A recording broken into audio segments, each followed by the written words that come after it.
Il a demandé depuis que je ne l'ai pas vu, il a demandé. C'est la prise de cheveux.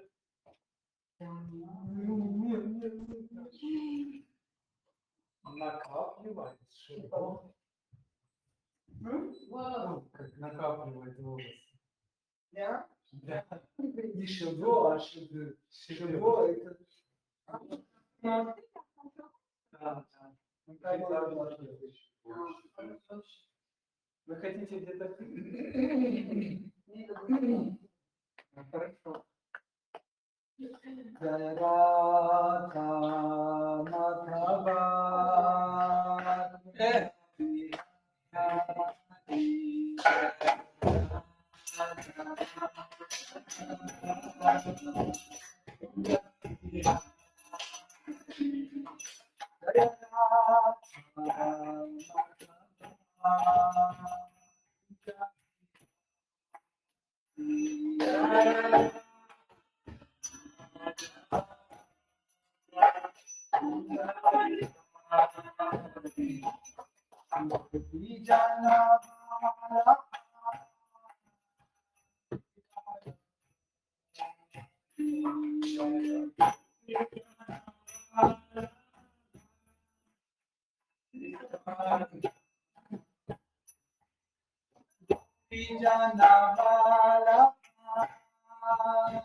Krishna, Hare Rama, Hare Rama.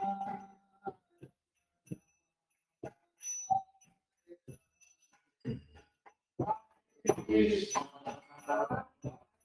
Krishna, Krishna, Krishna, Hare Hare,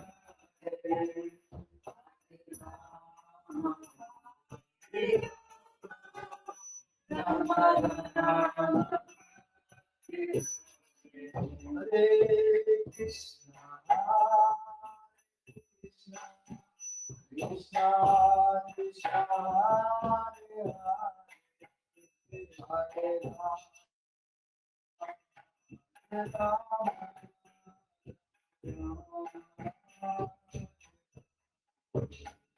Hare Krishna, Krishna, Krishna, Krishna, Hare Hare, Hare Rama, Krishna, Krishna,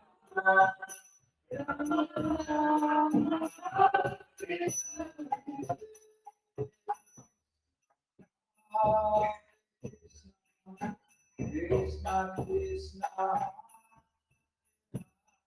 Hare Rama, Krishna, Krishna,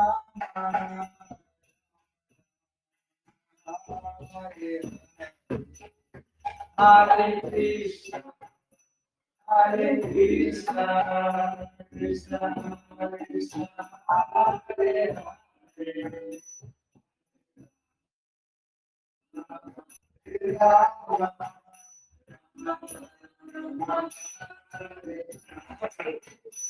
Hare Krishna, Hare Krishna, Krishna Krishna, Hare Hare, Hare Rama, Hare Rama,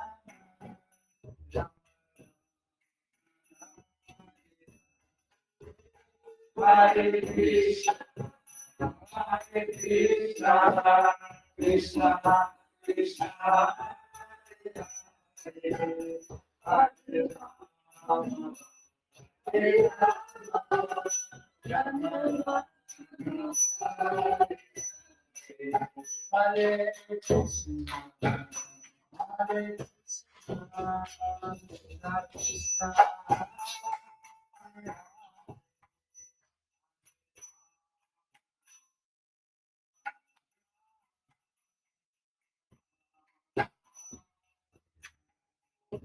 Hare Krishna, Hare Krishna, Krishna Krishna, Krishna, Hare Krishna, Krishna Krishna,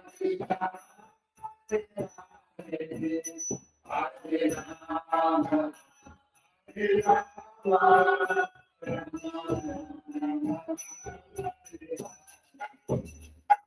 Hare Krishna, Hare Krishna, Krishna Krishna, Hare Hare, Hare Rama, Rama Rama, Hare Krishna, Hare Krishna, Krishna Krishna, Hare Hare, Rama, Hare Rama, Hare Krishna, Hare Krishna, Krishna Krishna, Hare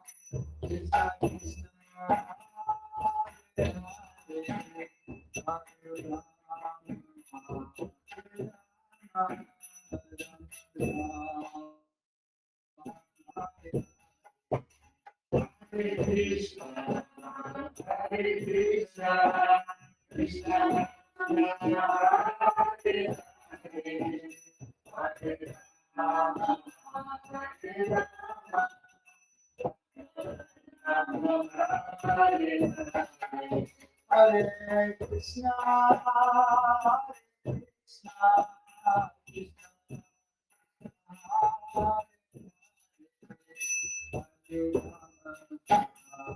Hare Rama,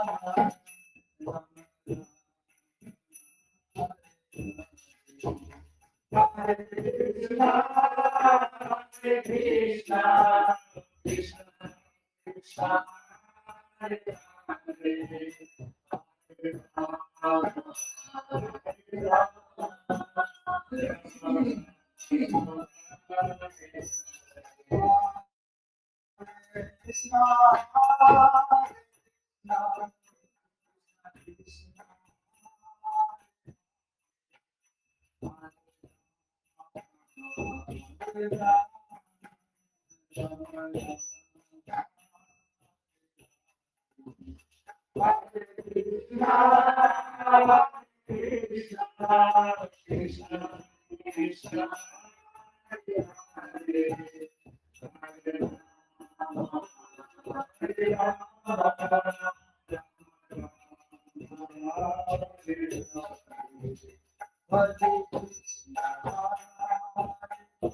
Hare Krishna, Krishna Krishna, Hare Hare Rama, Hare Rama, Rama Rama, Hare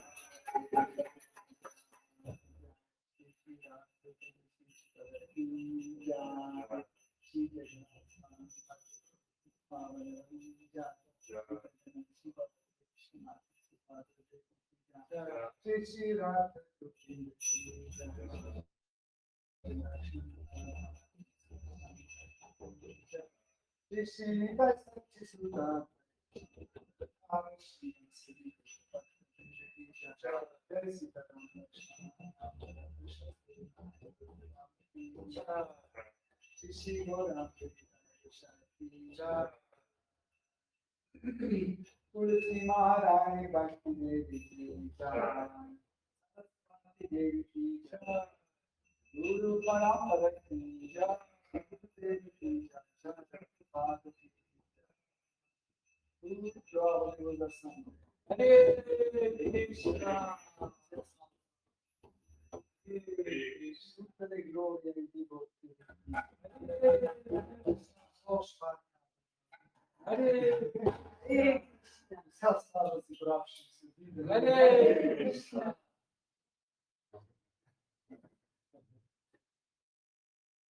Hare Krishna, on entend très mal. On entend très mal. Jabel, Oui. Attends.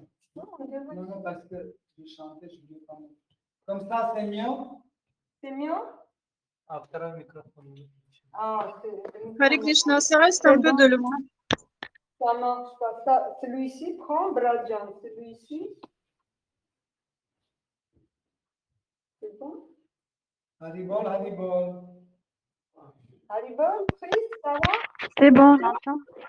C'est triste. Haribol. Comme ça, ça On va? entend très bien. Oui, là, c'est bien. Ok. Oui, c'est bien.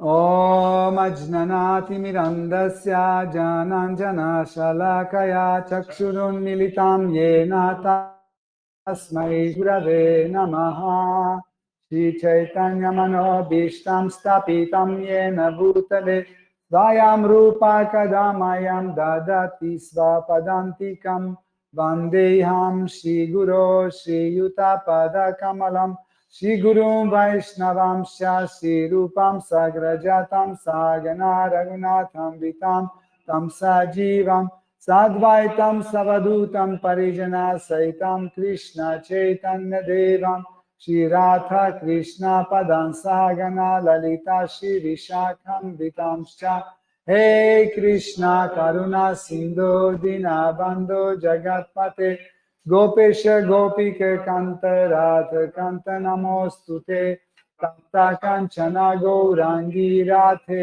Vrindavaneshwari Vrishabhanusute Devi Pranamami Hari Priye Vancha Kalpatarubhyascha Vipasindubhya Evacha Patitanam Pavanebhyo Vaishnavebhyo Namo Namaha Nama Om Vishnu Padaya Krishna Prishtaya Bhutale Shrimate Bhaktivedanta Swaminiti Namine Namaste Sarasvate Deve Gauravani Pracharine Nirvishesha Shunyavadi Paschatya Deshatarine Jai Shri Krishna Chaitanya Prabhu Nityananda Shri Advaita Gadadhara Shivasadi Gaura Bhakta Vrinda Hare Krishna Krishna Krishna Hare Hare Hare Rama Rama Rama Hare Hare Hare Nama Eva Kevalam Kalunasteva Nasteva Gatiranyataha. Haribol.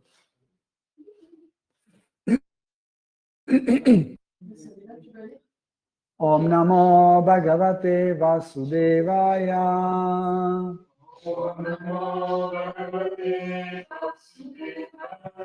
Om Namo Bhagavate Vasudevaya.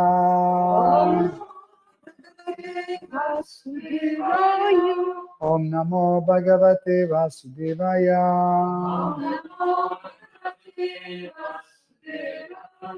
Hare Krishna, chers dévots, nous continuons d'étudier Srimad Bhagavatam, cinquième chant, cinquième chapitre, à partir de verset 31.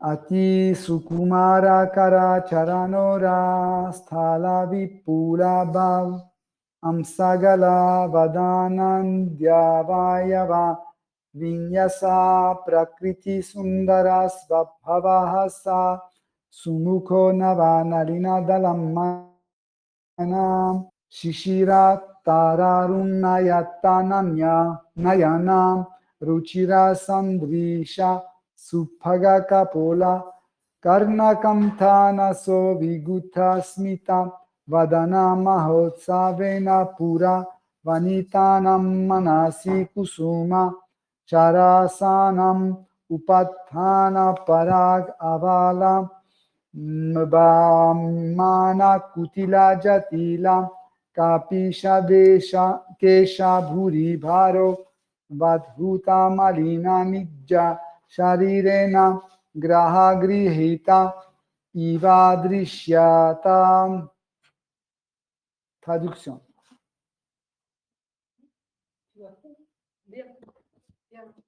La traduction.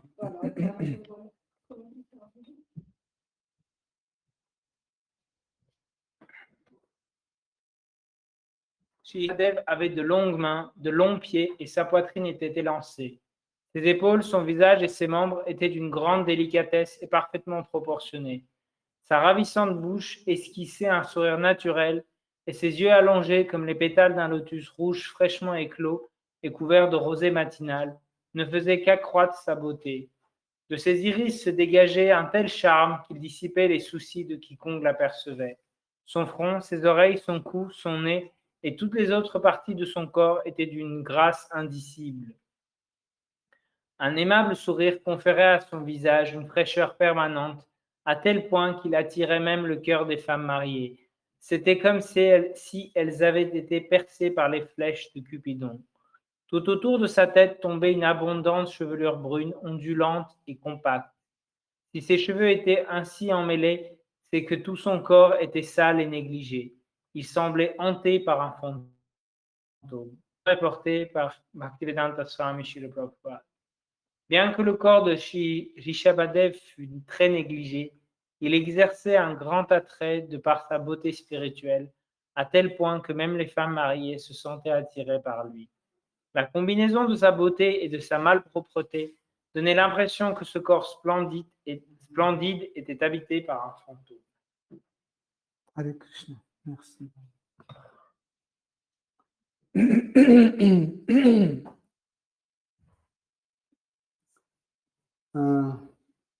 Souvent, dans les écrits sacrés, on dit que nous ne pouvons pas décrire la vérité absolue. Et on peut y mettre plusieurs raisons. Par exemple, la vérité absolue est sans fin, sans limite. Ça veut dire, moi, je ne peux pas aller jusqu'à l'éternité. Vous voyez, c'est impossible de décrire. La vérité absolue est infiniment grande et infiniment petite. En fait, la capacité de mes sens ne sont pas aussi fortes pour que je puisse voir la chose la plus petite ou la plus grande. Donc, donc, il y a plusieurs aspects dans l'absolu, mais nous disons qu'il y a 3 aspects que l'homme ordinaire peut atteindre. C'est l'aspect impersonnel de la vérité absolue, l'aspect intermédiaire comme Paramatma, Dieu la personne suprême dans le cœur, et ainsi Bhagavan, Dieu la personne suprême. Donc, ça veut dire sous sa forme personnelle. Donc, quand on parle d'une personne, on parle de qualité. Pour décrire une chose qui est personnelle, nous devons distinguer les choses différentes. Par exemple, est-ce que c'est facile de décrire l'air? Essayez de décrire l'air. Comment vous allez le décrire? Donc, parce que je regarde à travers, je vois les livres, je vois les étagères, les coussins, je vois les dévots, okay? Mais je ne vois pas l'air. Mais il est là, je suis conscient que l'air est là. Si je ferme ma bouche, je ferme mon nez, tout de suite, je vais voir qu'il y a quelque chose qui me manque. Donc, c'est l'air qui me manque. Okay? Mais je ne peux pas vous décrire l'air parce que il est homogène partout. Il est homogène partout et il est difficile pour saisir à travers mes sens. Okay? Toutes les choses homogènes, c'est difficile à décrire. Par exemple, pour décrire l'eau, essayez de me décrire l'eau. C'est difficile. Donc, à quel moment je commence à décrire l'eau? Quand une substance homogène comme l'eau donne les diversités. Par exemple, il y a les vagues qui apparaissent. Et je dis, wow, là, il y a des vagues qui apparaissent. Ou il y a des braises, il y a des, comment on dit, des trucs blancs qui les légumes, les écumes qui commencent à sauter dans tous les sens quand une vague se brise contre les rochers. Voyez? Donc, ça devient descriptif. Pareil, pour décrire une personne, il faut que cette personne a des diversités. Par exemple, le nez est différent de l'oreille. L'oreille est différente de l'œil. L'œil est différent de la langue. On peut le décrire. Ainsi que nous pouvons voir aussi ou remarquer les mouvements ou le changement de situation dans le temps qu'on peut décrire. On peut dire, lui, il était là, et demain, il sera à New York. Mais avant-hier, on l'a vu dans la cuisine. Donc, on peut décrire. Mais quand la personne ne montre pas la diversité, il est indescriptible. C'est pour ça que la plupart des religions, ils pensent que la vérité absolue est indescriptible. Donc, nous ne pouvons pas la décrire. Mais Srimad Bhagavatam nous montre que il a un aspect indescriptible, mais ça ne lui n'empêche pas d'avoir un autre aspect qui est descriptible. Voyez? Et cet aspect descriptible, c'est Bhagavan, Seigneur suprême. Et ici, dans ce verset, Dieu, la personne suprême, est décrit assez détaillé, d'une façon assez détaillée.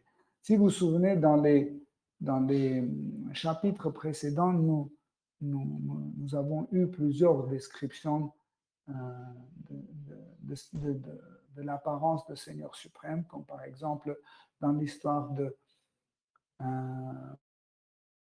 Prahlad, dans l'histoire de Dhruva Maharaj. Okay? Donc, il y avait des descriptions quand Seigneur suprême arrivait et il y a des choses qui correspondent comme les descriptions, mais aussi des fois, il est différent. Par exemple, quand Narada Muni décrit l'apparence du Seigneur suprême, Seigneur Vishnu, il décrit à Dhruva Maharaj, il dit que le Seigneur suprême a 4 bras, il a les cheveux noirs frisés jusqu'à les épaules, sa couleur de peau est foncée, les yeux sont comme ils ont la forme d'une feuille de lotus, etc. etc. Okay? Et du coup, par exemple, quand on écoute la description de la forme de Kapiladev, par exemple, il écrit il est blond, les cheveux blonds, les yeux bleus, et donc c'est différent. On peut dire, non, je ne peux pas venir aujourd'hui comme ça, les yeux bleus, et demain j'arrive avec les yeux noirs ou autre. Okay? Aujourd'hui, je ne peux pas venir avec le nez comme ça, demain je viens avec un autre nez. C'est impossible, je perds ma personnalité. Parce que nous pensons que le changement de forme pousse changer l'identité. Aujourd'hui, par exemple, il y a des filles qui se transforment en garçons, des garçons qui se transforment en filles, mais leur intellect, leur mental reste le même. Vous voyez, donc ça ne dépend pas de la forme.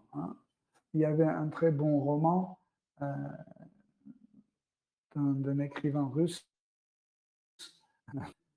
dans lequel un scientifique a transformé un chien en un homme. Ça s'appelle Le cœur d'un chien, Собачье сердце.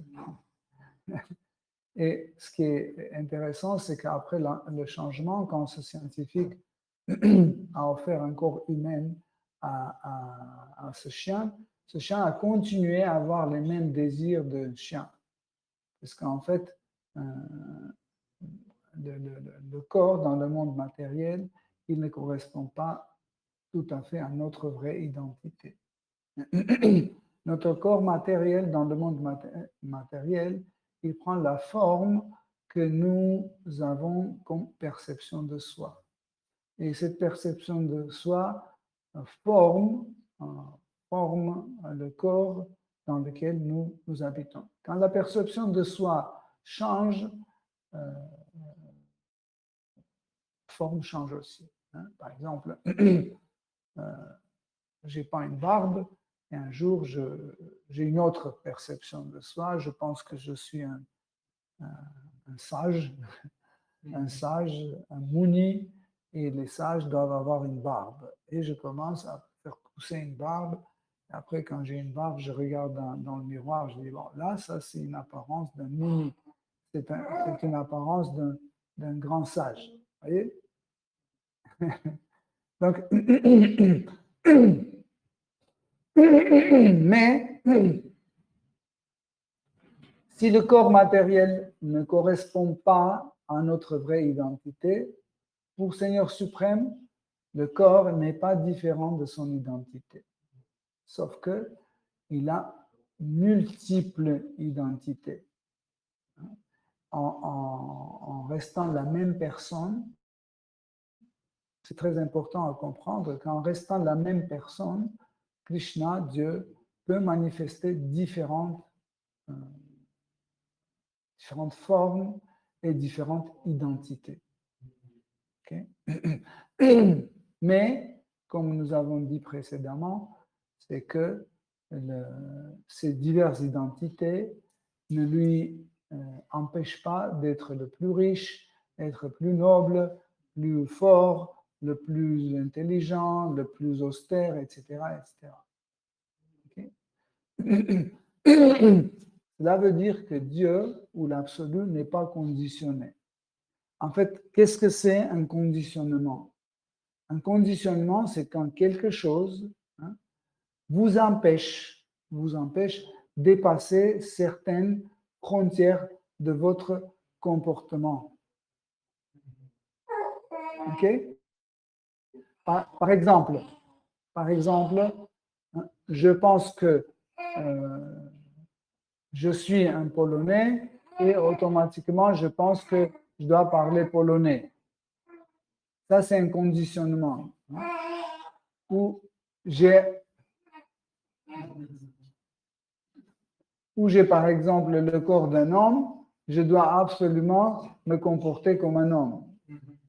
Ça, c'est un conditionnement par le corps. Ou je pense que je suis une femme et je commence à faire des trucs de femme. Pourquoi? Parce que je pense que je suis une femme, je m'identifie avec. Donc ça, c'est un conditionnement. Okay? Je peux être conditionné par l'âge, conditionné par, mes appartenances politiques, philosophiques, etc., etc. Je peux penser que je suis anarchiste ou un néo-nazi ou quelque chose d'autre, ou droite ou gauche. Okay? Mais ce sont des choses qui changent tout le temps. Je passe d'une vie à l'autre, et ces identités changent et je les perds complètement. Tandis que pour Dieu, la personne suprême, ces multiples identités sont éternelles. Ils sont éternels et entre eux, ces deux identités, entre elles, elles ne sont pas ni contradictoires, ni dépendants. Par exemple, nous ne pouvons pas dire que Shri Balaram dépend de Krishna. Il peut jouer un rôle qui dépend de Krishna, mais il ne dépend pas de Krishna parce qu'il est Krishna. Krishna montre sa dépendance des choses, mais il dépend de personne. Tout le monde dépend de lui. Okay? Donc, c'est très important à comprendre en fait que en restant une seule personne, il manifeste multiples identités. Quelle est la raison de manifester multiples identités? Aussi bien les corps qui correspondent à ces multiples identités. En fait, la raison la plus importante, c'est que chaque fidèle, chaque dévot veut voir Seigneur suprême dans la forme dans laquelle il veut le contempler. Par exemple, si je veux voir Seigneur suprême dans la forme de Shri Ramachandra, donc il apparaît dans la forme de Shri Ramachandra. Et ce qui est important, les fidèles de telle ou telle forme, ils sont éternellement avec cette forme. Par exemple, les dévots de Shri Ramachandra, comme par exemple le Hanuman, par exemple. Hanuman, il est éternellement un éternel serviteur de Shri Ramachandra. Okay? Dans toutes circonstances, il n'arrive pas à oublier. Même quand Hanuman, il voit Seigneur Vishnu ou quelqu'un d'autre, okay, il essaie de toujours voir dans cette personne son Seigneur adoré. Okay? Quand, par exemple, les dévots font un darshan de Jagannath, ils trouvent dans Jagannath la forme qu'ils veulent contempler. C'est important à comprendre. Et ces diverses formes, infiniment formes, existent toujours dans le monde spirituel. Et il y a toujours un loka. Loka, vous pouvez traduire comme planète, mais aussi un endroit, ou aussi le rassemblement des gens, ça aussi c'est loka. Donc, et en fait, chaque planète spirituelle, chaque loka, c'est une planète sur laquelle habite Seigneur suprême dans une forme précise. Et tous les dévots, tous ces dévots qui l'aiment beaucoup, ils vivent sur la même planète. Pourquoi? Parce qu'ils veulent toujours voir Seigneur dans cette forme. Toujours dans cette forme. La forme aussi produit les divertissements. La forme produit les divertissements. Et les divertissements, en fait, ne sont pas les mêmes. Ils ont une tendance qui est le même pour tout, comme par exemple quand Krishna dit dans la Bhagavad Gita, chaque fois quand la religion est les principes de religion religions sont je viens dans ce monde pour rétablir les règles et prescriptions de la religion, ainsi pour protéger mes dévots en éliminant les démons. Hein? Et chaque fois quand il arrive, il le fait. Par exemple, quand il est arrivé comme Ramachandra, il l'a fait. Quand il est venu comme Krishna ou Balarama, il l'a fait. Quand il est venu comme Parashurama, chaque fois, il le fait. Okay? Même quand il est venu comme quand il est venu comme Kapiladev, hein, là aussi, il a tué beaucoup de démons, mais pas avec une arme, il a tué avec la connaissance. Est-ce qu'en fait, l'ignorance est aussi un démon. Hein? L'ignorance, c'est un démon, rajas, c'est une attitude démoniaque. Donc, Shri Parashurama, il tuait les démons avec une hache. Il les tuait avec une hache. Shri Kapiladev tuait avec la connaissance.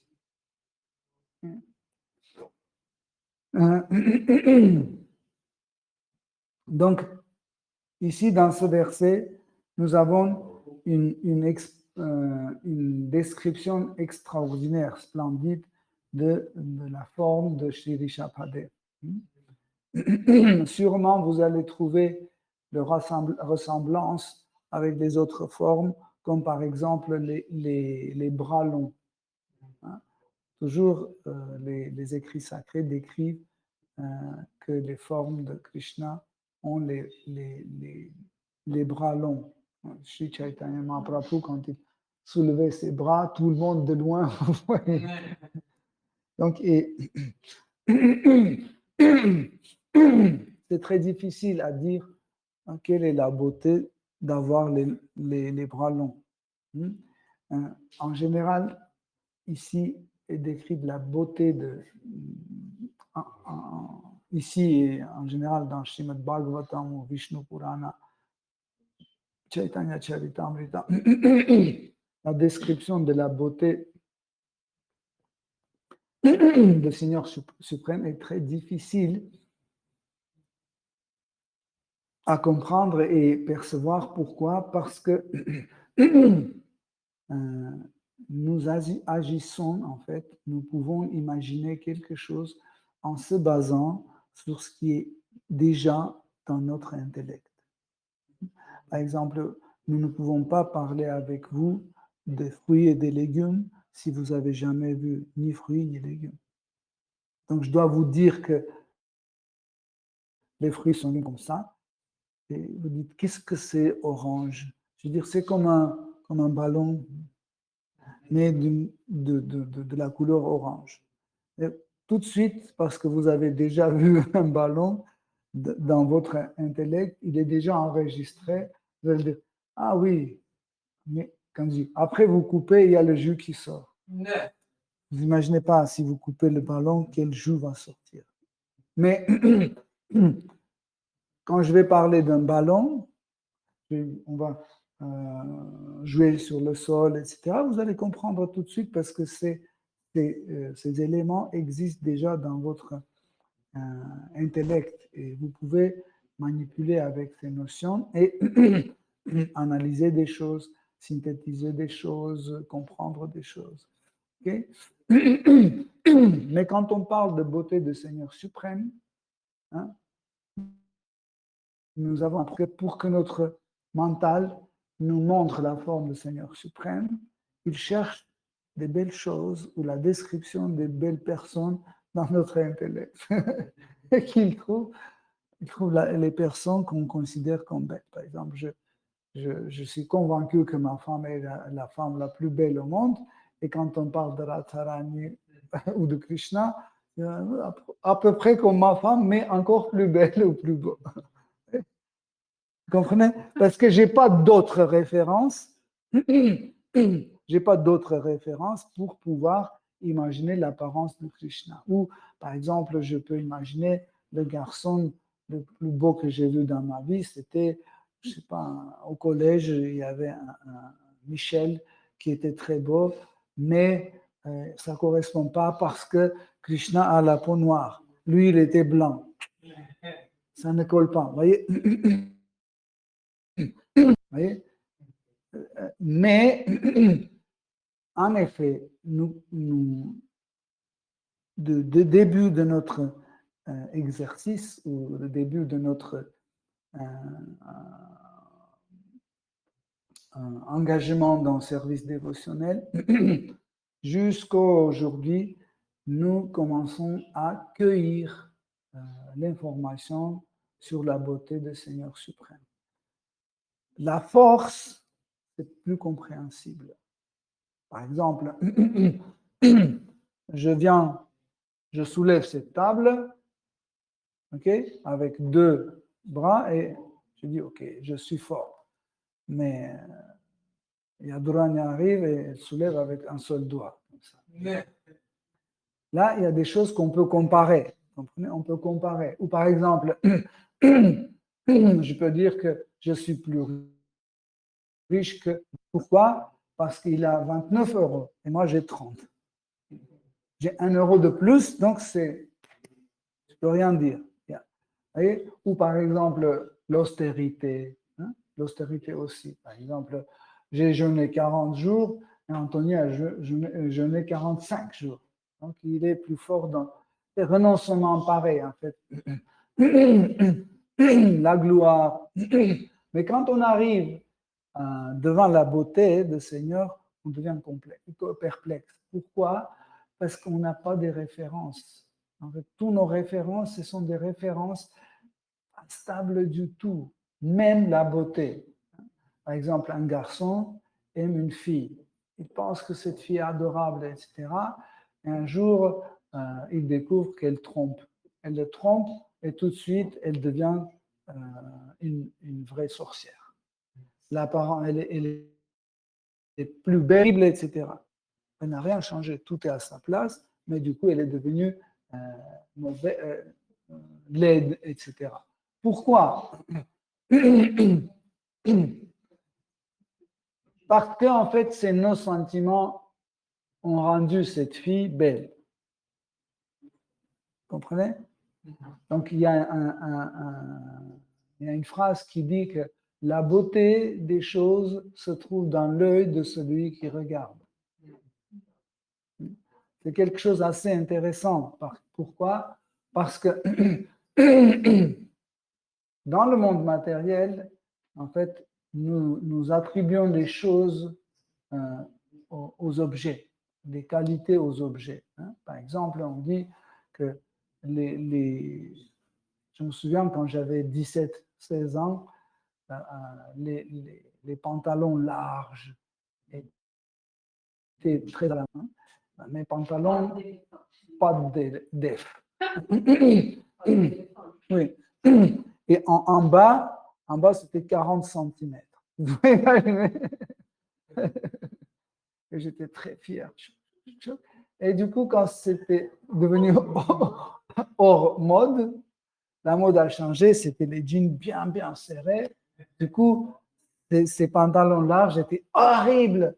Mais rien n'a changé, c'était les mêmes. Pourquoi ils sont devenus laids? C'est parce qu'en fait, leur beauté n'était pas une beauté absolue. C'était une beauté attribuée à cet objet. Vous comprenez? C'est comme ça que ça se passe dans le monde matériel. Mais la beauté du Seigneur n'est pas attribuée à Krishna. Hein? Vous comprenez? C'est lui qui est la source de la beauté. Bon, aujourd'hui, on a décidé que Krishna est beau et demain, il n'est plus à la mode. Il doit changer son apparence pour... Non, sa beauté est éternelle et en fait, sa beauté est admirée par différentes catégories de dévots d'une façon différente.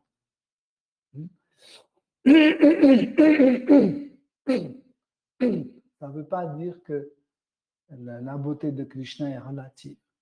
Non. La beauté de Krishna est absolue, Mais et en changeant le public, Krishna échange ses émotions. Ses émotions changent son apparence. Par exemple, Krishna de Vrindavan, le matin, quand sa mère le lave, il est tout propre, bien habillé, les cheveux bien brossés, etc., avec des fleurs sur les oreilles, etc. Nickel. Très beau, très joli. Il sort de la maison et quand il revient le soir, c'est deux choses différentes. Il est complètement dans la boue, dans la poussière. Dans les cheveux, il y a des herbes sèches, complètement différents. Il met aussi le mascara autour de ses yeux, mais le soir, quand il rentre, tout est effacé, il y a des taches, etc., etc. Mais cette forme est très appréciée par Mary Yashoda.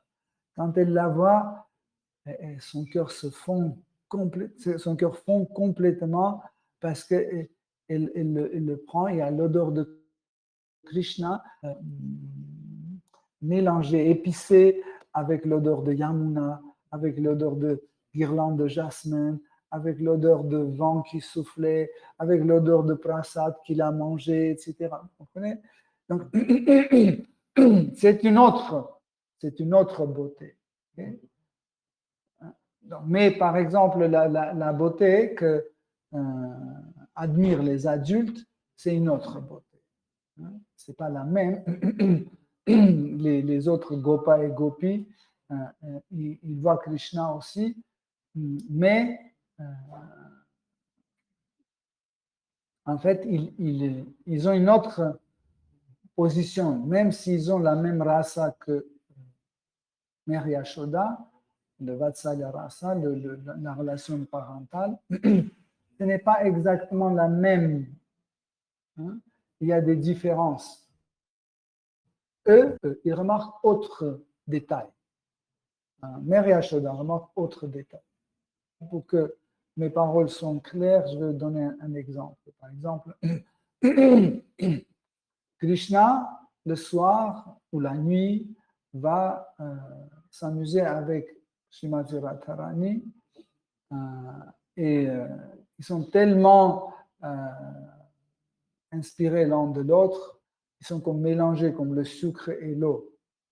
C'est comme une seule substance. Qu'ils n'arrivent pas à se séparer pour aller dormir chez eux. Mais il y a les oiseaux, c'est comme un réveil. Ils disent coucou, coucou, c'est le moment. Bientôt, les parents vont se lever. Allez, dépêchez-vous, dépêchez-vous. Mais ils n'arrivent pas à se séparer. Et pour rester l'un avec l'autre, ils échangent les habits. Hein? Krishna donne à Radharani son dhoti qui est jaune et il prend le dhoti foncé, bleu foncé de, pas dhoti, sari foncé de Srimati Radharani. Et quand le soir, Mère Yashoda, elle s'inquiète, elle veut voir est-ce que Krishna dort bien, est-ce qu'il est là. Elle arrive, elle voit que il n'a pas son dhoti jaune, il a un dhoti bleu. Elle dit peut-être le sien a été déchiré et Balarama par gentillesse lui prêté le sien. Voyez, ça c'est un détail. Maintenant on va comparer quand les autres femmes, les amis de Mère Yashoda qui sont dans le même Vatsalya, elle entend ça, que Mère Yashoda dit, bon, finalement, mon fils a fait ça, peut-être son dhoti a été déchiré, etc. Les copines de Mère Yashoda font... Parce que elle voit autrement ça. Vous voyez, et chaque catégorie des dévots voit la beauté de Krishna différente. Par exemple, si Krishna, dans sa forme de Vrindavan, avec flûte, avec l'odeur de bouse de vache, il va, par exemple, à Vaikuntha. Dans le Vaikuntha, ils ne vont pas apprécier parce que la Vaikuntha est imprégnée de Aishwarya Bhava, la grandeur, magnificence du Seigneur suprême est tellement fort qu'ils gardent toujours cette distance entre eux et Krishna. Et si Krishna apparaît comme ça va affaiblir ou même anéantir certaines bhavas. Vous voyez? Comme des fois, certains dévots qui servent gourou, hein, ils voient le gourou seulement dans les endroits publics.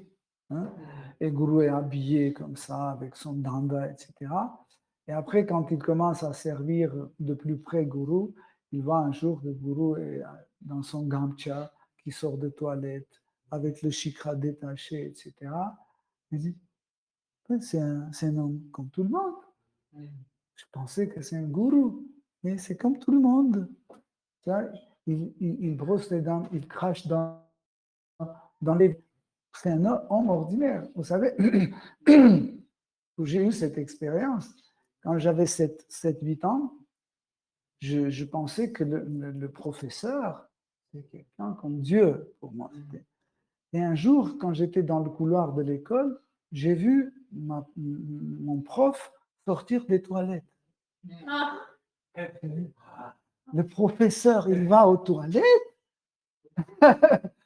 Pour moi, c'était impossible. C'est le professeur, c'est le Dieu.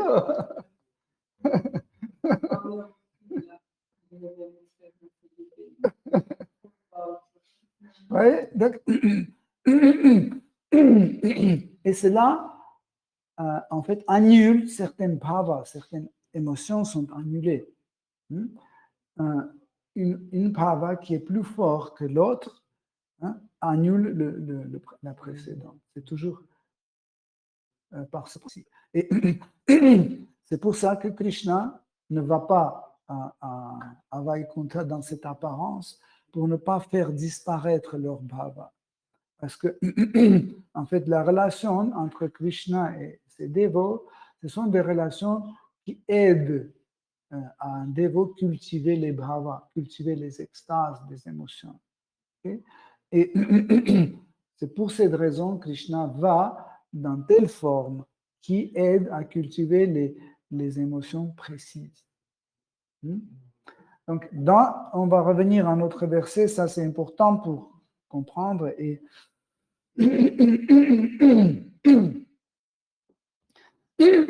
ici, en fait, Srila Prabhupada traduit d'une façon très bien que toutes les parties de corps de Sri Rishabhadev étaient dans une harmonie extraordinaire et très beau. Qu'est-ce que cela veut dire? Que tous les membres de corps de Sri Rishabhadev étaient en harmonie. Par exemple, souvent, on voit quelqu'un et dit « Oui, il est beau, mais son nez, c'est comme un nez d'un moustique. » Non, ça ne va pas. Si on couperait un peu comme ça. On dit, oui, cette fille est très jolie, mais ça sera mieux que les oreilles soient un peu plus petites, ou je ne sais pas, les lèvres plus grandes. Ça veut dire l'harmonie n'est pas complète.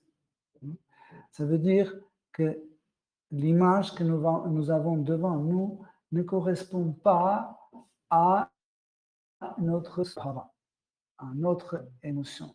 L'harmonie complète se crée au moment quand l'image que je vois correspond à 100% ce que j'ai dans ma nature. Là, ça crée l'harmonie totale et cette harmonie s'appelle la beauté. Ok? C'est cette harmonie qui s'appelle la beauté. Et ici, Rishabhadev avait une apparence extraordinaire et personne ne pouvait pas dire, mais ça sera mieux de changer un peu le nez ou changer, je sais pas, les oreilles, ou mieux que ce soit les cheveux courts ou longs. Shri Shapadev avait la couleur des cheveux blond foncé. Et c'est assez intéressant. Ce n'est pas brun, c'est bleu, c'est blond foncé. Et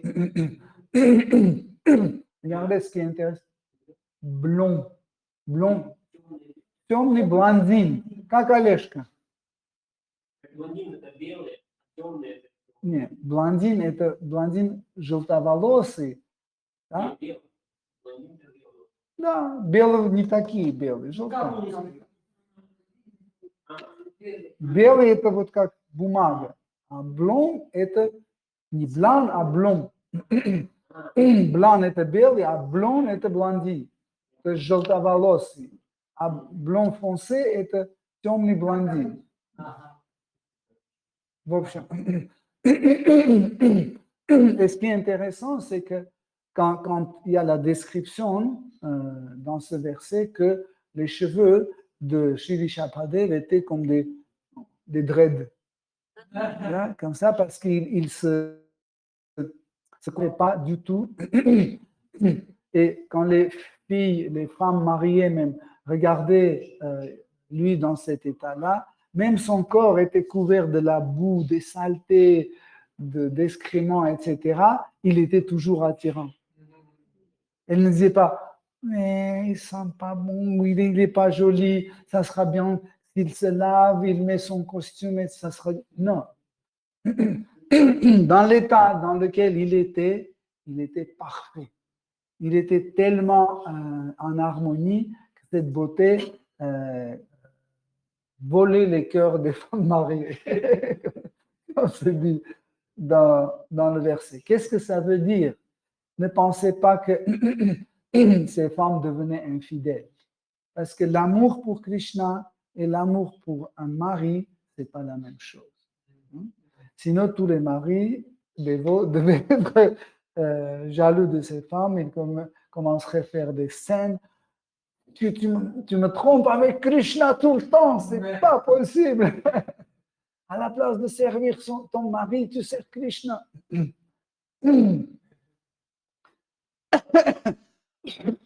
C'est pas comme ça.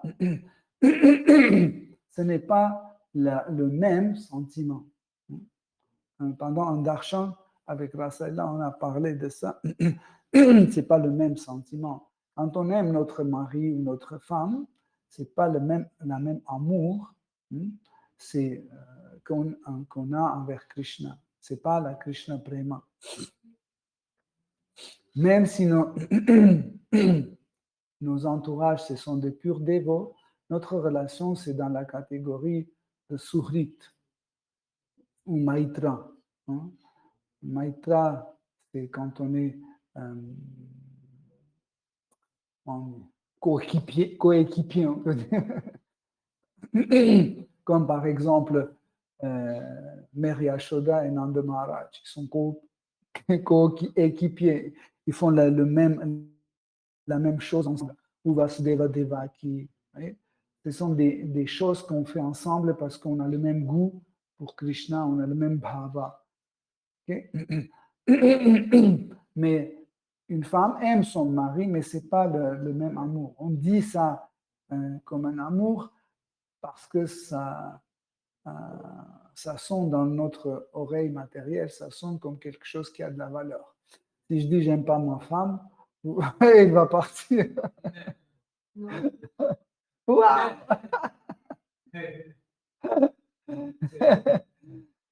Moi non plus. On rigole, mais en fait, dans les relations, on doit manifester quelque chose de sublime. Et nous savons que la chose la plus sublime dans les relations, c'est l'amour. C'est pour ça qu'on dit « je t'aime ». Même quand on mange des tomates, on dit « j'aime beaucoup les tomates ». C'est quelque chose de sublime, c'est l'amour. Ou j'aime le halva, ou j'aime le sabji. ou j'aime les fleurs, etc. Vous voyez, on utilise le mot aimer parce que c'est le sentiment le plus sublime et le plus valeureux. Et ces femmes qui voyaient Shri Shapadev, qui perdaient en fait, des fois en rigolant on dit, qui perdaient leur chasteté parce qu'elle était attirée par un autre homme, mais ce n'était pas la même attirance. Ce n'est pas une attirance de concupiscence vers un autre homme. Parce que, par exemple, les femmes qui voyaient Seigneur Apadev dans cet état-là, qui étaient attirées, elles devenaient folles, mais quand elles ne voyaient plus Rishi Apadev, elles regardaient leur mari, leurs frères, des amis, etc. Elles voyaient qu'aucun homme n'offre ce sentiment. Vous voyez? Parce que même les hommes qui étaient attirants, ils ne sont plus attirants. Et elle comprenait qu'en fait, cette attirance qu'elle avait envers les hommes, c'était une concupiscence. Mais cette attirance vers Shri Shapadev, qui était Seigneur suprême, cette attirance ne contenait pas la concupiscence. Oui? Ça, c'est extraordinaire. Donc,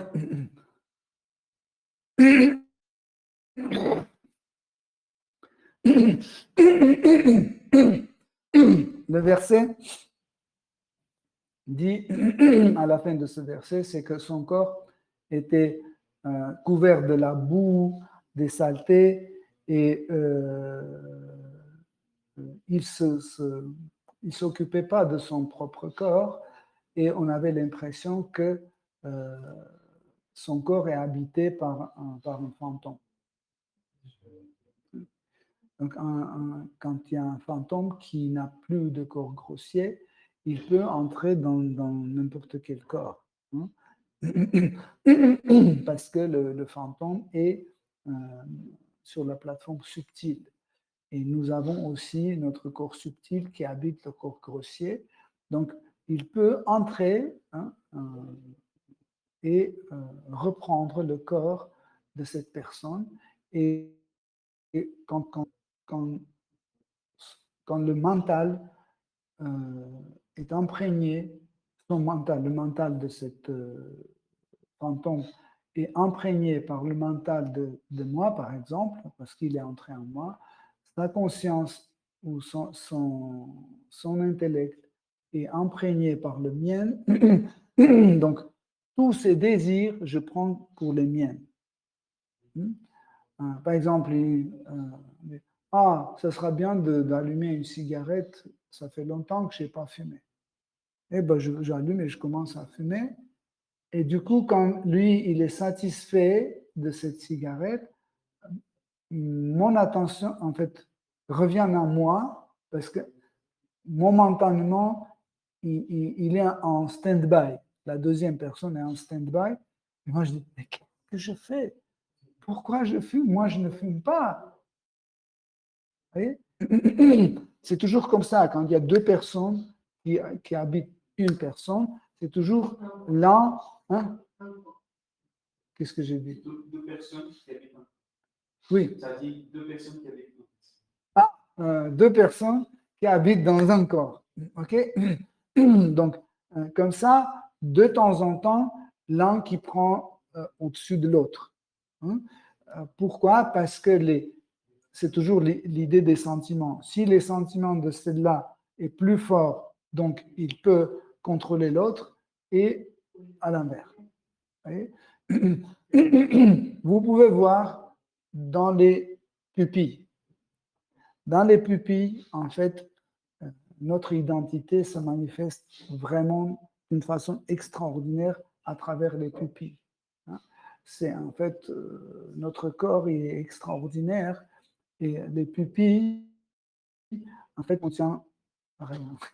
C'est un vide. C'est un vide, mais ce vide est un vide qui peut en fait, envoyer plein d'énergie et recevoir plein d'énergie. Et quand vous regardez dans les pupilles d'une personne qui est habitée par une autre, vous allez voir que d'un seul coup, il y a le changement de comportement. Tout de suite. C'est difficile à décrire parce que c'est visuel. Je veux que vous ne rencontrez pas cette personne-là, mais au cas où un jour vous la rencontrez, vous allez voir, en fait, c'est extraordinaire le changement. Voilà, ça c'est cette personne. Ça c'est lui. Là, elle n'est plus là, c'est l'autre. Comme ça. Non, c'est en fait l'information. Tu vois qu'il s'agit d'une autre personne. C'est comme la voix. Quand quelqu'un parle par téléphone, tu entends, et du coup, parfois changer. Là, pareil, c'est regarde qui change, mais la personne ne change rien. Hein. Donc, les gens pensaient que Shri Shapadev est habité par quelqu'un, par un fantôme, parce que son changement, son comportement avait des changements brusques qui faisaient penser ça. Mais en fait, ces changements brusques, c'était utile pour un avaduta. Vous savez que on a bien expliqué qu'est-ce que c'est un avaduta et c'est assez naturel pour un avaduta. Et après, dimanche prochain, on va parler de verset suivant où, vu qu'il commence en fait, sa présence embête les gens, il a voulu changer son comportement. Hare Krishna, si les dévots ont des questions, des commentaires, Juste une petite question.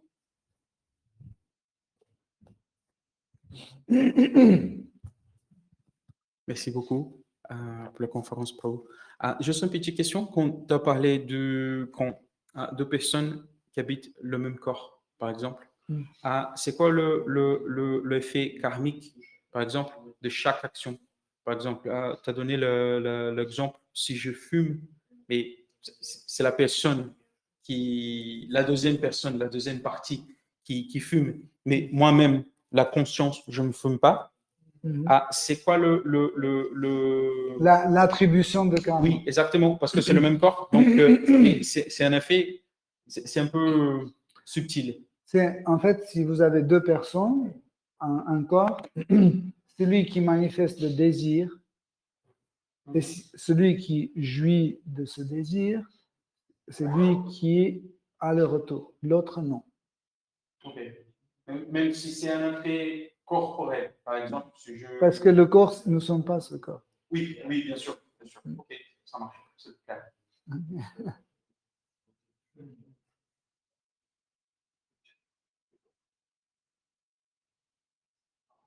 Donc,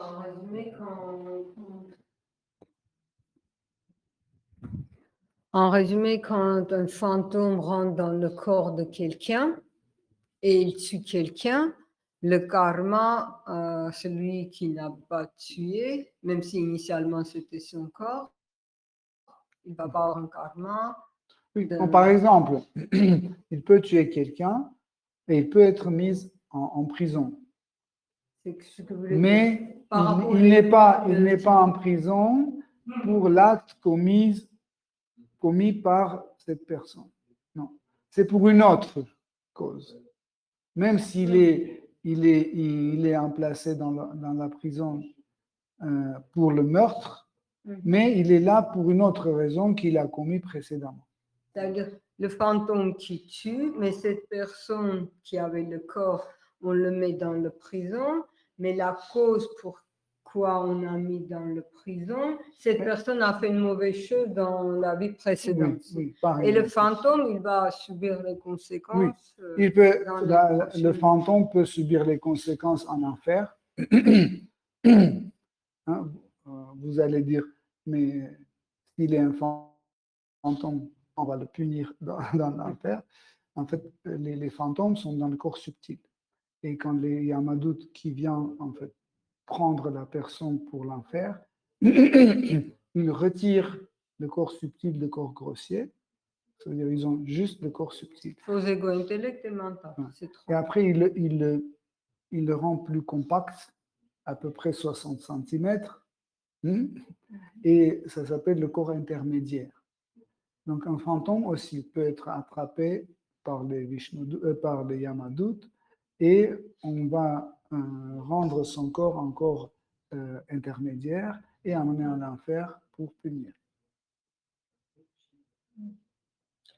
Récemment, j'ai oublié, peut-être Srimad Bhagavatam ou Bhagavad Gita, ou dans les commentaires ou dans Bhagavad Gita, Prabhupada disait quand il citait la hiérarchie des êtres C'est nous vivants, on a le lu ça. fantôme était plus haut placé et j'ai pas compris. Nous, Braton. Si, c'était dans l'enseignement de Shri Shapadev. Ah, c'est toi qui as lu.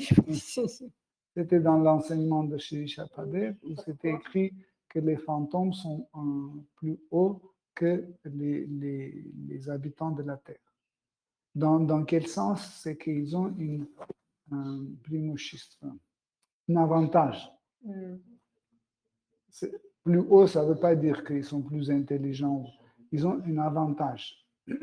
Et après, si vous vous souvenez, on a dit que cet avantage est largement utilisé par les sages sur Brahmaloka, où ils vivent sans corps grossier pour ne pas avoir plus de soucis, plus d'occupations, etc.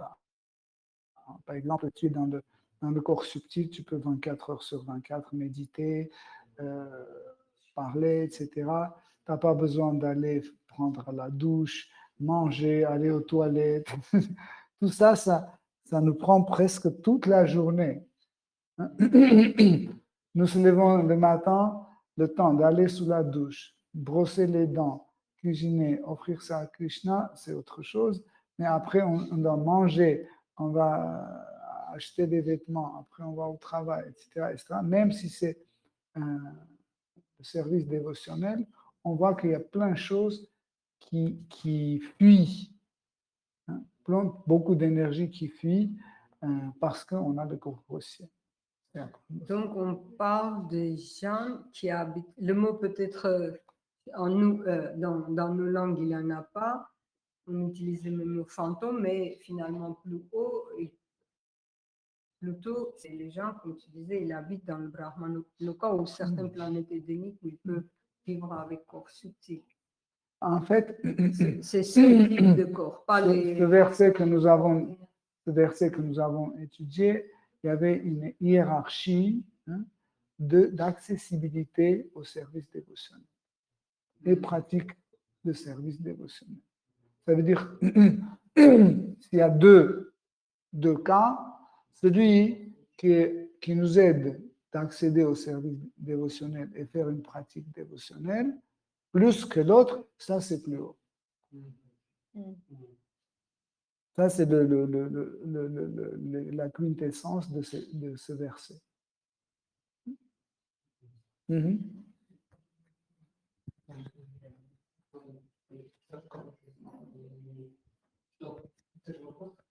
Non.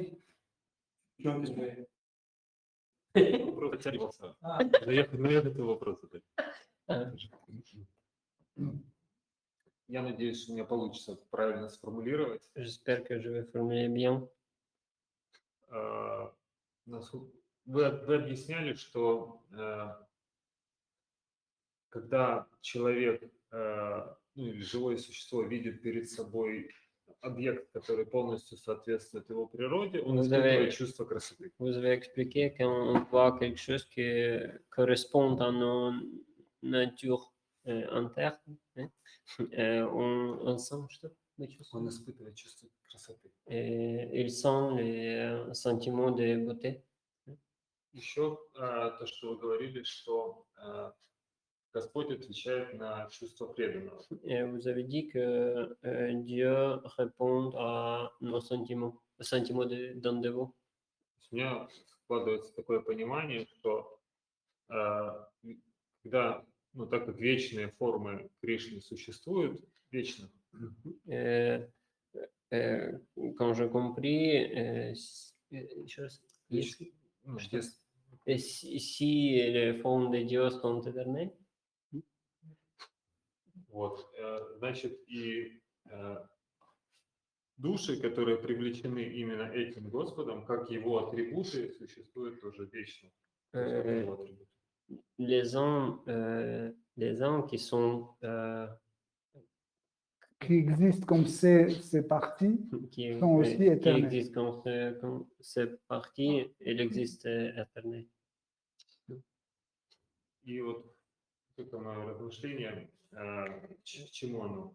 Et mon réflexion, Что Господь отвечает на чувство преданного, или же все-таки это одновременный процесс, он и проявляет свою форму, или они вместе, как бы, грубо говоря, созданы. Что? c'est Dieu qui répond à nos sentiments ou ça se passe simultanément? Souvent, nous posons cette question. Est-ce que Seigneur a un désir et le dévot se mettent à satisfaire le désir du Seigneur? Ou c'est le contraire, c'est le dévot qui a le désir de servir Krishna et Krishna lui donne cette occasion. Donc, nous pouvons expliquer ça du point de vue de Bheda à Bheda. Bheda, c'est la différence, Abheda, c'est non différent. Donc, quand c'est Abheda, ça veut dire nous ne sommes pas différents du Seigneur suprême. Ça veut dire le désir du Seigneur et notre désir est le même. Nous pouvons dire, mais par exemple, le Seigneur, il veut manger et moi, je ne veux pas manger. Okay? Donc, on n'a pas le même désir dans ce cas-là. Mais nous ne comprenons pas que le désir a aussi ses propres aspects. Par exemple, si vous venez à une pièce de monnaie, il a deux facettes. C'est deux facettes de la même chose. Et ces deux facettes ne se rencontrent jamais. Vous ne pouvez pas les faire rencontrer, c'est impossible. Mais ce sont deux faces de la même chose. Pareil, imaginez que cette facette, c'est le désir de dévot, et cette facette, c'est le désir de Seigneur. Hein? Sur la pièce de monnaie, là, vous voyez autre image, vous tournez, ici, il y a une autre image. Mais les deux sont les facettes de la même chose. Okay? Donc, quand nous pensons que c'est la même chose, donc ça, c'est Abheda. C'est que nous nous sentons pas différents du Seigneur. Mais pour être vraiment satisfait, on a besoin de servir Seigneur. Pour cela, on rentre dans le Bheda, dans la différence. Parce que si je ne suis pas différent du Seigneur suprême, je ne peux pas le servir. Je le sers parce qu'on est différent. Il y a deux personnes. OK? Et ces deux personnes, comme la pièce de monnaie de deux facettes, en fait, c'est la même chose, mais il y a deux choses différentes qui font la partie de la même chose. Okay? Donc, Krishna veut manger, par exemple, et Yashoda cuisine un gâteau. Ou par exemple, Krishna a chaud, et il veut de la fraîcheur, et le dévot veut l'éventer. Vous voyez? C'est comme ça qu'ils ont le même. Parce que quand on dit ils ont le même désir, souvent les dévots pensent, si Krishna veut manger, le dévot veut manger aussi. Non. Si ça serait comme ça, on serait impersonnaliste. Vous voyez? On serait impersonnaliste, il n'y aurait plus de la diversité. Et le bhakti crée la diversité. Hein? Ça, c'est le côté extraordinaire où bhakti crée la diversité. Hein? Nous parlons toujours de Brahman impersonnel. Il n'y a pas de diversité. Pourquoi? Parce que bhakti ne rentre pas dedans. Bhakti ne va pas dans le Brahman impersonnel. Pourquoi? Parce que la personne qui est dans Brahma Jyoti ne veut pas abheda, elle veut bheda. Le contraire. Il veut pas Béda, il veut Abéda. Ouais, il veut abheda, ça veut dire il veut non-différence. Il ne veut pas être différent. Vous comprenez? C'est pour ça que si je ne veux pas être différent, je veux être seul. Donc Bhakti ne vient pas. Parce que Bhakti suppose toujours deux personnes pour avoir l'amour qui est en fait la manifestation de Bhakti, de la dévotion.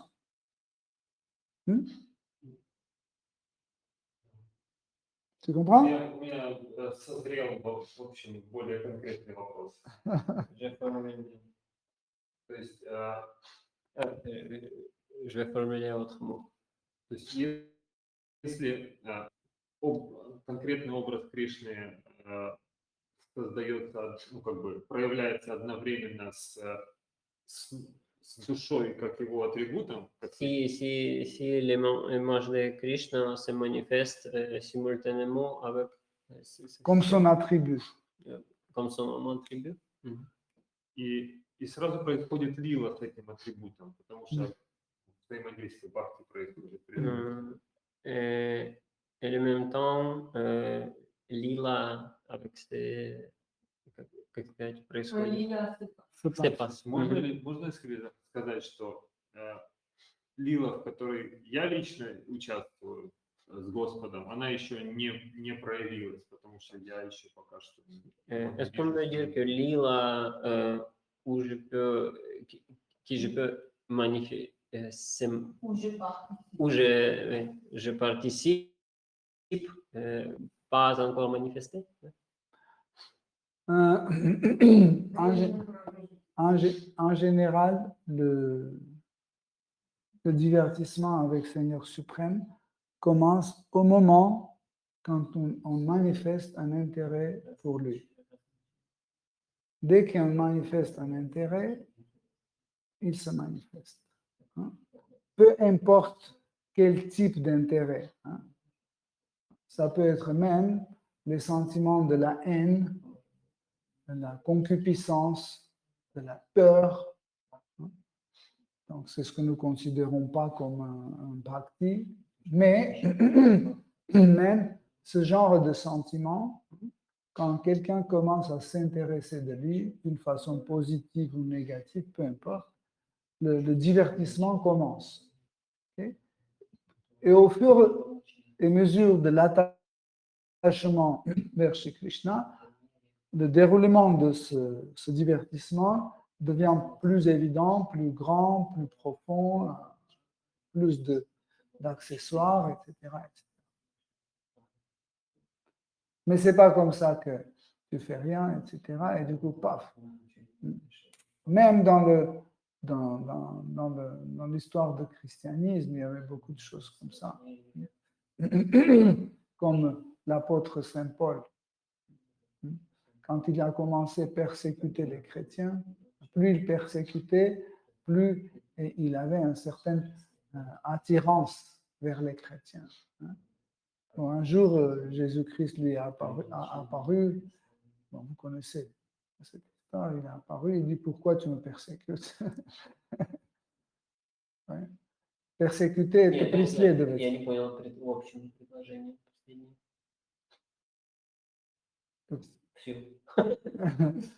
История, что он преследовал христиан, и когда это стало очень яростным преследованием, в один день Иисус Христос появился в этот момент и сказал: «Почему ты меня преследуешь?» Donc, ça veut dire, dès qu'il y a un intérêt ou une attirance vers Seigneur suprême, nous pouvons considérer que le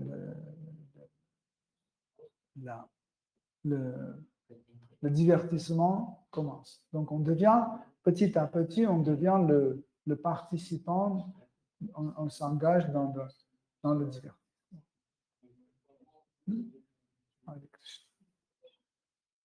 Tu avais une question? Non. Ok. Hare Krishna, cher Devo. Merci beaucoup pour votre attention. Shishimad Bhagavatam ki Jai, Prabhupada ki Jai. Shananda Prabhu. Toute gloire aux dévots assemblés. Hare Krishna. Ciao.